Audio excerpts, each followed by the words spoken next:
भीषण चक्रवाती तूफान मिगजॉम आंध्र प्रदेश के दक्षिणी तट में बापटला को पार कर गया है। आंध्र प्रदेश के मुख्यमंत्री जगन मोहन रेड्डी ने प्रभावित क्षेत्रों में राहत कार्यों की समीक्षा की। रेवंत रेड्डी तेलंगाना के अगले मुख्यमंत्री होंगे। सरकार ने कहा, प्रधानमंत्री फसल बीमा योजना के तहत 2022-23 के रबी मौसम तक किसानों को 1,50,000 करोड़ रुपए का बीमा भुगतान किया गया। भारत और सऊदी अरब हज के लिए सहयोग को मजबूत करने और बेहतर सेवाओं पर सहमत। ग्लोबल रेटिंग एजेंसी के अनुसार भारत 2030 तक दुनिया की तीसरी सबसे बड़ी अर्थव्यवस्था बन जाएगा। भारत अगले 3 वर्षों में सबसे तेजी से बढ़ती प्रमुख अर्थव्यवस्था।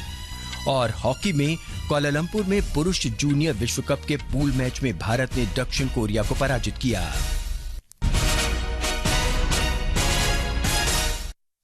समाचार संध्या के साथ मैं नवीन सक्सेना। भीषण चक्रवाती तूफान मिगजॉम आज दोपहर आंध्र प्रदेश के दक्षिणी तट के करीब बापटला को पार कर गया। इस समय तूफान बापटला से लगभग 15 किलोमीटर दक्षिण पश्चिम और ओंगोल से 40 किलोमीटर उत्तर पूर्व में स्थित है। एक रिपोर्ट। तूफान की तीव्रता करीब 85 किलोमीटर प्रति घंटे से बढ़कर 95 किलोमीटर प्रति घंटे तक पहुंच गई है। अगले 6 घंटों के दौरान इसकी तीव्रता बरकरार रहने की संभावना है। इससे बापटला, पलनाडु, गुंटूर, पूर्व और पश्चिम गोदावरी और कोनसीमा जिलों में मूसलाधार वर्षा होगी। भीषण आंधी के साथ तेज बारिश के कारण सड़कों और रिहायशी इलाकों में पेड़ और बिजली के खंभे गिर गए हैं। आज सुबह से बारिश कम होने के साथ मलबे और गिरे हुए पेड़ों को हटाने तथा बिजली आपूर्ति बहाल करने के लिए अभियान तेज कर दिया गया है। पुलिस ने लोगों को सुझाव दिया है कि अत्यंत आवश्यक होने पर ही घर से बाहर निकले। नेल्लोर चेन्नई राष्ट्रीय राजमार्ग पर बाढ़ के पानी के कारण कई किलोमीटर तक यातायात जाम होने के कारण जगह जगह मार्ग बदले गए हैं। जिला पुलिस ने लोगों से आपात स्थिति में 100-112-80999-999-777 पर कॉल करने की अपील की है। अगले 3 घंटों में विशाखापत्तनम, विजयनगरम, अनाकापल्ली जिलों में कई स्थानों पर मध्यम वर्षा की संभावना है। साथ ही 55 किलोमीटर प्रति घंटे या उससे अधिक की रफ्तार से तेज हवाएं चलेंगी। विजयवाड़ा से श्री साई वेंपटे की रिपोर्ट के साथ समाचार कक्ष से मैं कनकलता। आंध्र प्रदेश के मुख्यमंत्री जगन मोहन रेड्डी ने आज जिला अधिकारियों के साथ चक्रवात प्रभावित क्षेत्रों में राहत और बचाव अभियान की समीक्षा की। उन्होंने तेजी से बिजली आपूर्ति बहाल करने, लोगों और पशुओं के मारे जाने पर 48 घंटे के भीतर मुआवजा देने का निर्देश दिया। राज्य सूचना विभाग ने कहा कि तत्काल कार्रवाई के लिए 22 करोड़ रुपए जारी किए गए हैं। इस बीच अनाकापल्ली जिले में 52 पुनर्वास केंद्र तैयार किए गए हैं और 60,000 से अधिक लोगों को रखने की व्यवस्था की गई है। तेलंगाना प्रदेश कांग्रेस अध्यक्ष रेवंत रेड्डी तेलंगाना के अगले मुख्यमंत्री होंगे। कांग्रेस महासचिव के सी वेणुगोपाल ने आज नई दिल्ली में एक संवाददाता सम्मेलन में ये घोषणा की। श्री वेणुगोपाल ने कहा कि शपथ ग्रहण समारोह 7 दिसंबर को आयोजित किया जाएगा। सरकार ने कहा है कि वर्ष 2016-17 में प्रधानमंत्री फसल बीमा योजना PMFBI के शुरू होने के बाद से 2022-23 के रबी मौसम में किसानों के लिए 1,50,000 करोड़ रुपए का बीमा भुगतान किया गया। लोकसभा में आज एक लिखित उत्तर में कृषि और किसान कल्याण मंत्री नरेंद्र सिंह तोमर ने बताया कि अपनी फसलों के लिए 29,000 करोड़ रुपए से अधिक का प्रीमियम भुगतान करने वाले किसानों को राशि का भुगतान किया गया। उन्होंने बताया कि PMFBI में सभी खाद्य फसलों, तिलहन और वाणिज्यिक तथा बागवानी फसलों को शामिल किया गया है। लोकसभा में जम्मू और कश्मीर आरक्षण संशोधन विधेयक 2023 और जम्मू और कश्मीर पुनर्गठन संशोधन विधेयक 2023 को पेश किया गया। जम्मू और कश्मीर आरक्षण संशोधन विधेयक जम्मू और कश्मीर आरक्षण अधिनियम 2004 में संशोधन करता है। ये अधिनियम अनुसूचित जाति और जनजाति तथा अन्य सामाजिक और शैक्षणिक रूप से पिछड़े वर्गों के लोगों को नौकरियों और व्यावसायिक संस्थानों में आरक्षण प्रदान करता है। वहीं जम्मू और कश्मीर पुनर्गठन संशोधन विधेयक जम्मू और कश्मीर पुनर्गठन अधिनियम 2019 में संशोधन करता है। प्रस्तावित विधेयक से विधानसभा सीटों की कुल संख्या बढ़कर 83 से बढ़कर 90 हो जाएगी। सदन में कल चर्चा जारी रहेगी। राज्यसभा में आज देश की आर्थिक स्थिति पर अल्पकालिक चर्चा हुई। तृणमूल कांग्रेस के डेरेक ओब्रायन ने कहा कि 2014 के बाद से चावल, गेहूं, दाल और एलपीजी गैस सिलेंडर की कीमतें बढ़ी हैं। उन्होंने कहा कि 6 साल में पहली बार ग्रामीण मुद्रास्फीति शहरी मुद्रास्फीति से अधिक है। भाजपा के सुधांशु त्रिवेदी ने देश में रेलवे के आधुनिकीकरण, हवाई अड्डों की संख्या में वृद्धि और बुनियादी ढांचे के विकास के संबंध में सरकार की उपलब्धियां बताई। उन्होंने कहा कि नरेंद्र मोदी सरकार प्रभावी आर्थिक नीति के कारण भारत तेजी से बढ़ती अर्थव्यवस्था है। उन्होंने कहा कि महंगाई को नियंत्रण में रखा गया है। चर्चा कल भी जारी रहेगी। ये समाचार हमारी वेबसाइट newsonair.com/hindi और हमारे mobile app news on AIR पर भी उपलब्ध है। हम है आसमां का अभिन्न अंग, साहस और जुनून का ढंग। हम है समर्पण व देशभक्ति का रंग, ऊंची उड़ान के सशक्त पंख। चलिए भारतीय वायुसेना के संग शुरू हो गई है भारतीय वायुसेना में अफसरों की भर्ती। आवेदन प्रारंभ की तिथि 1 दिसंबर से 30 दिसंबर तक। अधिक जानकारी के लिए लॉग इन करें www.careerengineerforce.cdac.in। ये आकाशवाणी है।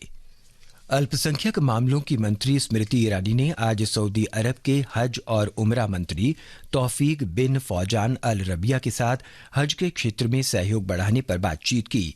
नई दिल्ली में मीडिया को संबोधित करते हुए श्रीमती ईरानी ने कहा कि दोनों देश सभी हज यात्रियों को बेहतर सुविधाएं देने के साथ हज जाने की प्रक्रिया को यथासंभव सुविधाजनक और बाधा रहित बनाने के लिए मिलकर काम करते रहने पर सहमत हुए हैं।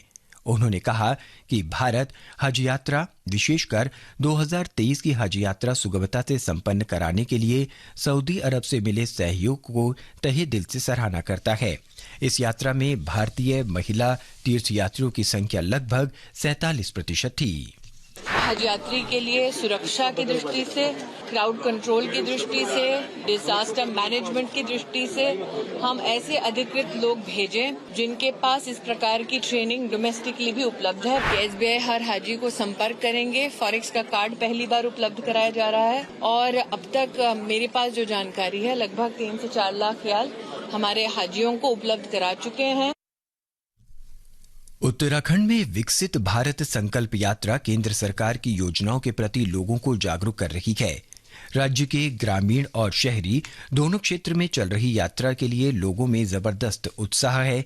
एक रिपोर्ट।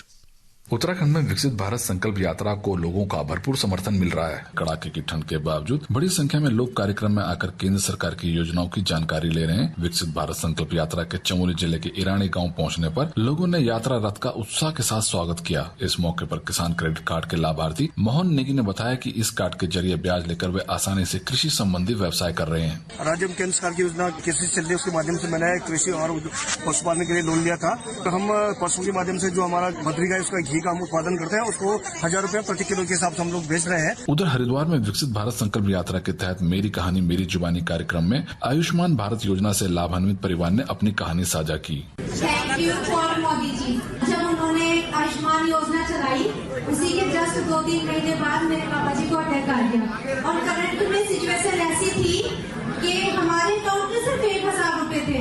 उस समय जो उनकी योजना थी, उनकी वजह से मेरे पापा आज हमारे साथ हैं। संजीव सुंदरियाल, आकाशवाणी समाचार, देहरादून। विकसित भारत संकल्प यात्रा का उद्देश्य राज्य के लोगों को केंद्र सरकार की विभिन्न कल्याणकारी योजनाओं से जोड़ना है। केंद्र शासित प्रदेश जम्मू कश्मीर के उपराज्यपाल मनोज सिन्हा ने आज जम्मू जिले के नागबनी में विकसित भारत संकल्प यात्रा में विभिन्न विभागों के स्टॉलों का जायजा लिया। श्री सिन्हा ने कहा कि सरकारी योजनाओं के कारण पिछले कुछ सालों में 13.5 करोड़ लोग गरीबी से बाहर आए हैं। इस अवसर पर हमारा संकल्प विकसित भारत की शपथ भी दिलाई गई। संकल्प यात्रा आज रामबन ब्लॉक की 8 पंचायतों में पहुंची। मेरी कहानी मेरी जुबानी में शामिल होकर लाभार्थियों ने विभिन्न योजनाओं के अनुभव साझा किए। जम्मू संभाग के ग्रामीण और शहरी दोनों क्षेत्रों में चल रही संकल्प यात्रा में बड़ी संख्या में लोग शामिल हुए और केंद्र सरकार की विभिन्न जन कल्याणकारी योजनाओं की जानकारी ली।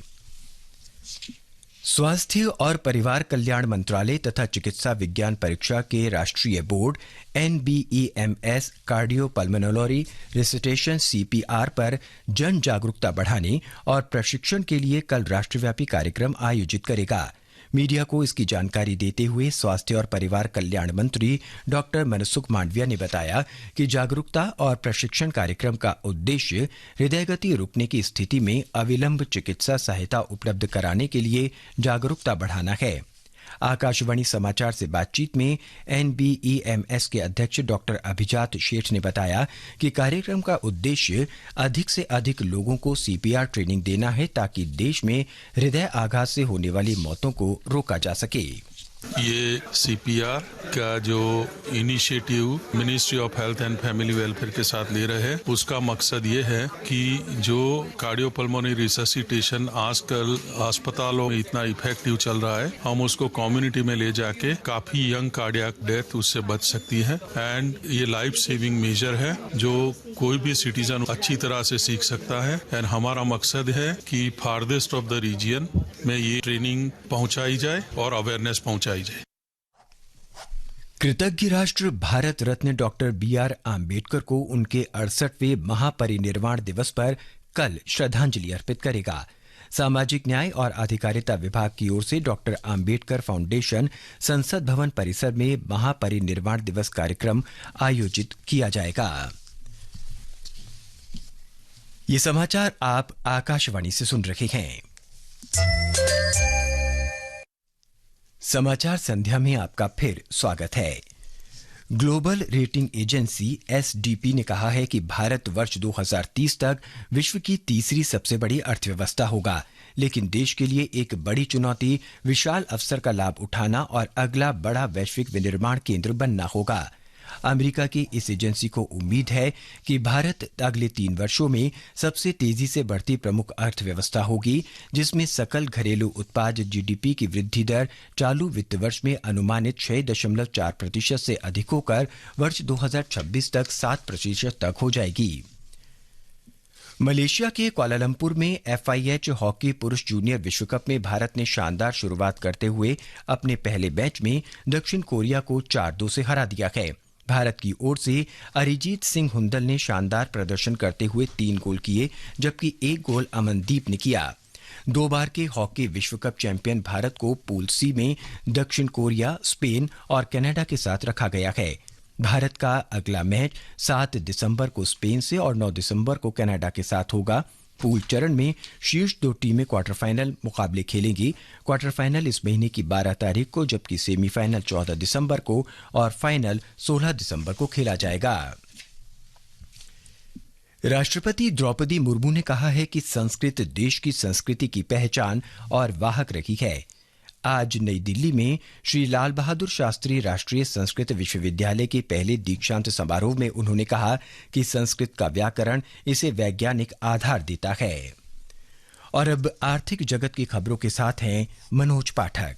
बॉम्बे स्टॉक एक्सचेंज का सेंसेक्स कारोबार के अंत में आज 431 अंक बढ़कर 69,296 पर बंद हुआ। उधर नेशनल स्टॉक एक्सचेंज का निफ्टी 168 अंक बढ़कर 20,855 दर्ज हुआ। अंतर बैंकिंग विदेशी मुद्रा बाजार में $1 की तुलना में रुपया 83 रुपए 38 पैसे के स्तर पर बंद हुआ और अंतर्राष्ट्रीय बाजारों में ब्रेंट कच्चे तेल की कीमत $78.41 प्रति बैरल के आसपास चल रही थी।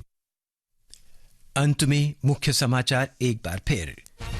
भीषण चक्रवाती तूफान मिगजॉम आंध्र प्रदेश के दक्षिणी तट में बापटाला को पार कर गया है। आंध्र प्रदेश के मुख्यमंत्री जगन मोहन रेड्डी ने प्रभावित क्षेत्रों में राहत कार्यों की समीक्षा की। रेवंत रेड्डी तेलंगाना के अगले मुख्यमंत्री होंगे। सरकार ने कहा प्रधानमंत्री फसल बीमा योजना के तहत 2022-23 के रबी मौसम तक किसानों को 1,50,000 करोड़ रुपए का बीमा भुगतान किया गया। भारत और सऊदी अरब हज के लिए सहयोग को मजबूत करने और बेहतर सेवाओं पर सहमत। ग्लोबल रेटिंग एजेंसी के अनुसार भारत 2030 तक दुनिया की तीसरी सबसे बड़ी अर्थव्यवस्था बन जाएगा। भारत अगले 3 वर्षों में सबसे तेजी से बढ़ती प्रमुख अर्थव्यवस्था। और कुआलालंपुर में जूनियर विश्व कप हॉकी के पूल मैच में भारतीय पुरुष टीम ने दक्षिण कोरिया को और महिला टीम ने न्यूजीलैंड को हराया। इसके साथ ही समाचार संध्या का ये अंक समाप्त हुआ। नमस्कार।